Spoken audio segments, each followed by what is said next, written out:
आप सब लोग जानते हैं कि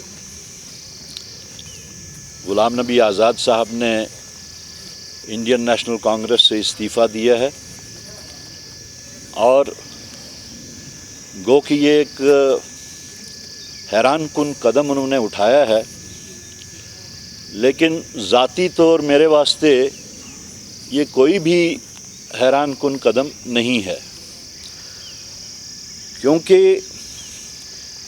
आज़ाद साहब के जो पिछले 2 साल से आप लोग भी सुनते आए हैं, मीडिया में भी आया, प्रेस में भी आया, पॉलिटिकल सर्कल्स में भी इसका चर्चा रहता रहा और बिलखसूस जब उनकी रिटायरमेंट हुई राज्यसभा से, जो एक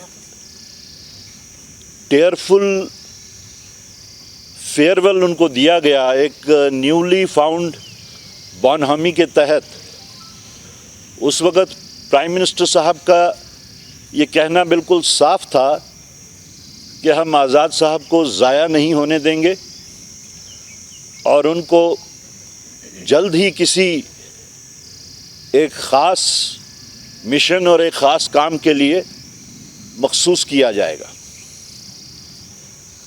बहरहाल आज़ाद साहब ने जो टाइम मुकर्रर किया, जो टाइमिंग सेट की अपने इस्तीफ़े की, बावजूद इसके कि पिछले 8-9 महीने से वो इंडिपेंडेंटली जम्मू कश्मीर में काम भी कर रहे थे और कांग्रेस की लीडरशिप पे सवालात भी उठा रहे थे, लेकिन उसके बावजूद जो टाइमिंग उन्होंने मुकर्रर की, उसके 2 ज़ाविये हैं और अहम ज़ाविये। नंबर 1 ये कि ऐसी क्या वजह है जब भी कांग्रेस प्रेसिडेंट बीमार होती हैं, अस्पताल में होती हैं या बैरून मुल्क इलाज करने के वास्ते जाती हैं, वही वक्त क्यों आज़ाद साहब चुनते हैं अपनी नाराज़गी का इजहार करने के लिए। चाहे वो G23 के तहत जो बैनर के तहत उन्होंने जो लेटर लिखी, उसमें क्वेश्चंस रेज किए, लीडरशिप को उनकी नाकस कारकर्दगी का हवाला देते हुए, या अभी जो रेजिग्नेशन उन्होंने लेटर जो दी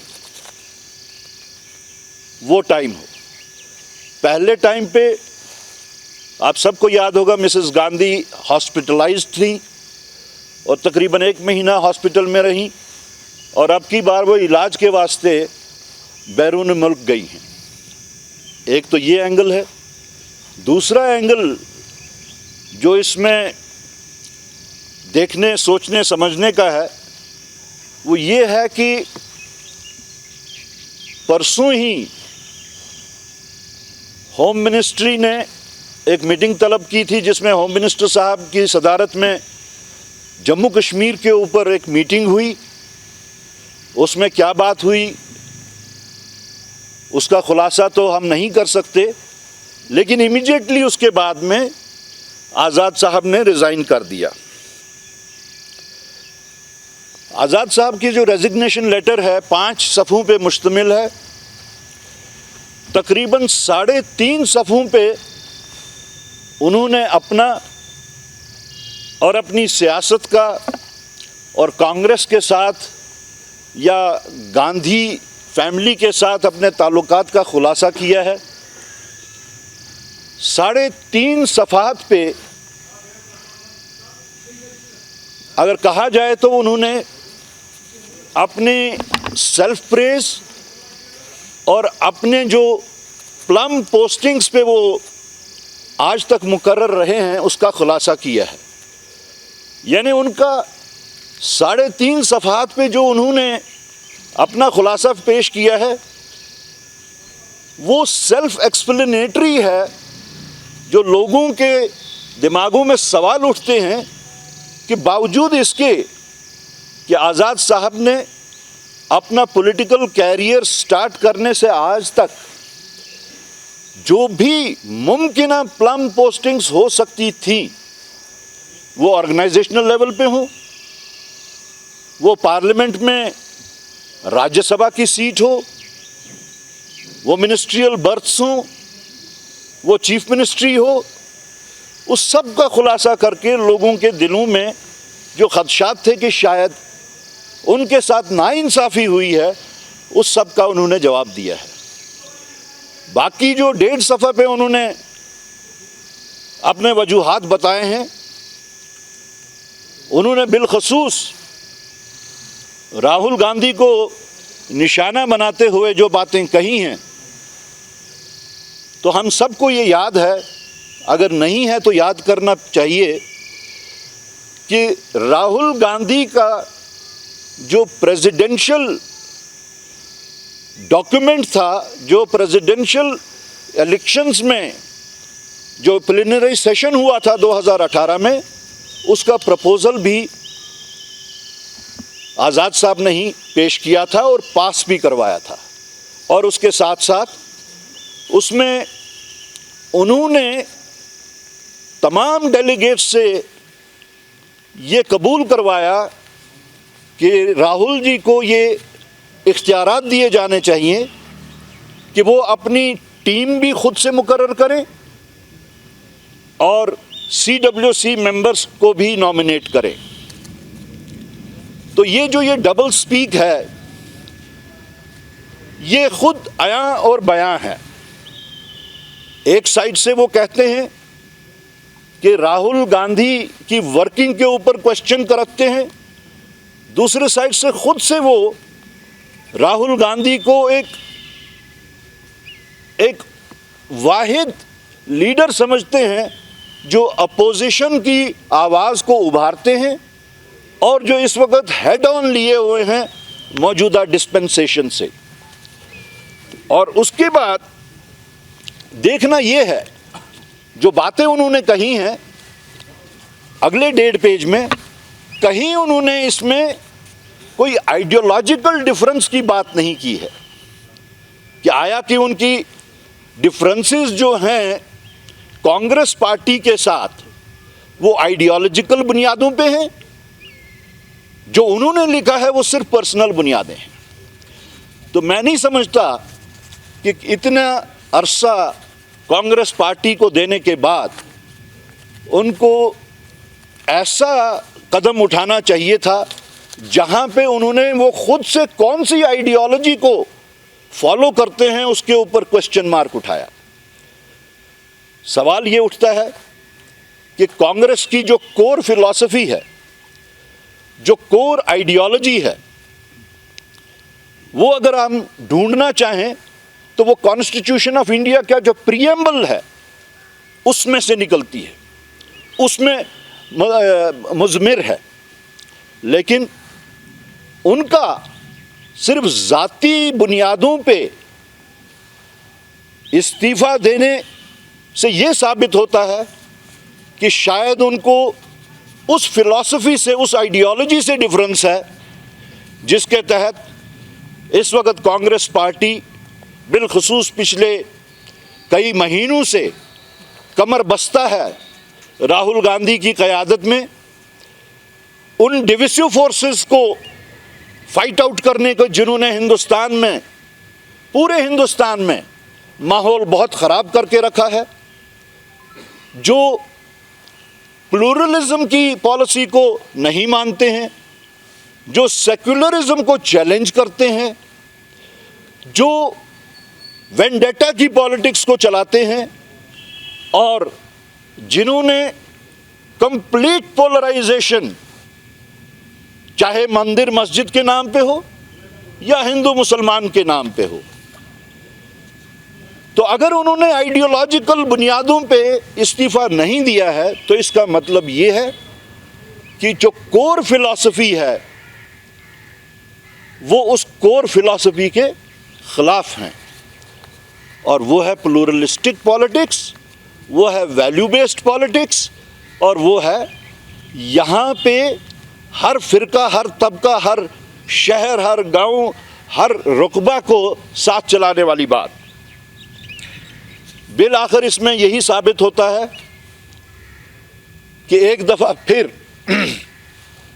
बीजेपी, जिन्होंने जम्मू कश्मीर में बिलखुसूस फ्रैगमेंटेशन की चंद इकदामात उठाए, शायद बीजेपी को यह लगता है कि उनका वो फ्रैगमेंटेशन प्रोसेस जो उन्होंने शुरू किया था वो कामयाब नहीं हो रहा है।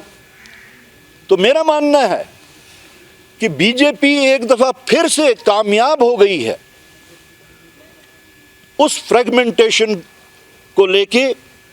यहां पे फिर से एक नया, एक पार्टी की सूरत में हो या एक फैसिलिटेशन की सूरत में हो, एक दफा वो फिर से कामयाब हो गई है। अलबत्ता जहां तक कांग्रेस पार्टी का ताल्लुक है, मैं ये कह देना चाहता हूं, और बिलखुसूस जम्मू कश्मीर की कांग्रेस पार्टी का ताल्लुक है, कि भले ही आज़ाद साहब ने किनारा कशी कर दी हो कांग्रेस पार्टी से, और भले ही उनके साथ में कुछ उनके beneficiaries from time to time उनके साथ में अलाइन हो गए हों, लेकिन जहां तक काडर का ताल्लुक है और जहां तक उन लोगों का ताल्लुक है जो फिलॉसफिकल और कन्विक्शनल और आइडियोलॉजिकल एफिनिटी रखते हैं कांग्रेस पार्टी के साथ, वो कांग्रेस पार्टी के साथ जुड़े रहेंगे और ये जो एक नया अटेम्प्ट फ्रैगमेंटेशन का है उसको फाइट आउट करेंगे। Thank you. नहीं, हम वावेला नहीं कर रहे हैं, हम लोगों तक ये बात पहुंचाना चाहते हैं कि आज़ाद साहब ने बजाय कन्विक्शनल डिफरेंसेस, बजाय आइडियोलॉजिकल डिफरेंसेस होने के, एक पर्सनल एनिमोसिटी के तहत या एक पर्सनल डिफरेंस के तहत शायद वो जो कहते हैं कि हमें ऑन बोर्ड नहीं लिया जाता, तो ये भी तो उनको याद रखना चाहिए कि पिछले 50 साल से वही ऑन बोर्ड थे। आज जिनको वो साइकोफेंसी की बात करते हैं कि साइकोफेंट्स ने घेर लिया हुआ है, शायद एक वक्त में उनके नाम पे भी यही कहा जाता था कि इनकी साइकोफेंसी से सब लोग पीछे रह रहे हैं। तो ये बातें आजकल की जो जनरेशन है शायद उनको ना पता हो, उन तक ये बात पहुंचाने के वास्ते ज़रूरी है, कोई वावेला नहीं है। See, this consultative mechanism is being questioned today. Why wasn't it questioned earlier? The matter which you are referring to about